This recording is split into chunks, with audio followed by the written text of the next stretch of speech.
ఆదికాండము 20వ అధ్యాయము. అక్కడ నుండి అబ్రాహాము దక్షిణ దేశమునకు తరలిపోయి కాదేషుకును షూరుకును మధ్య ప్రదేశములో నివసించి గెరారులో కొన్నాళ్లుండెను. అప్పుడు అబ్రాహాము తన భార్య అయిన శారాను గూర్చి, ఈమె నా చెల్లెలని చెప్పెను గనుక గెరారు రాజైన అబీమెలెకు శారాను పిలిపించి తన ఇంట చేర్చుకొనెను. అయినను రాత్రివేళ దేవుడు స్వప్నమందు అబీమెలెకునొద్దకు వచ్చి, నీవు నీ ఇంట చేర్చుకొనిన స్త్రీ ఒక పురుషునికి భార్య గనుక ఆమె నిమిత్తము నీవు చచ్చినవాడవు సుమా అని చెప్పాను.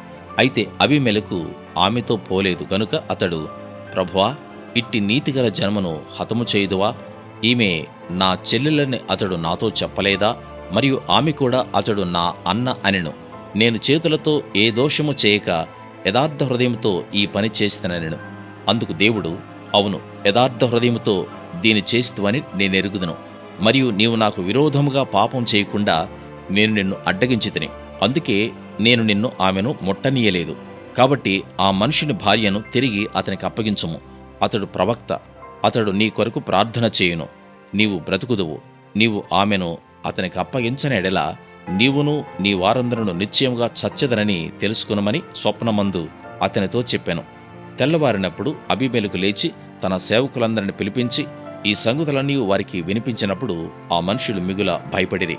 అబీమెలెకు అబ్రాహామును పిలిపించి, నీవు మాకు చేసిన పని ఏమిటి?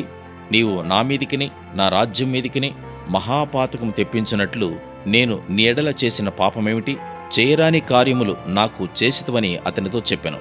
మరియు అబీమెలెకు, నీవేమి చూచి ఈ కార్యము చేసితివని అబ్రాహామును అడుగ్గా, అబ్రాహాము, ఈ స్థలమందు దేవుని భయము ఏమాత్రమును లేదు గనుక నా భార్య నిమిత్తము నన్ను చంపుదరనుకొని చేసితిని.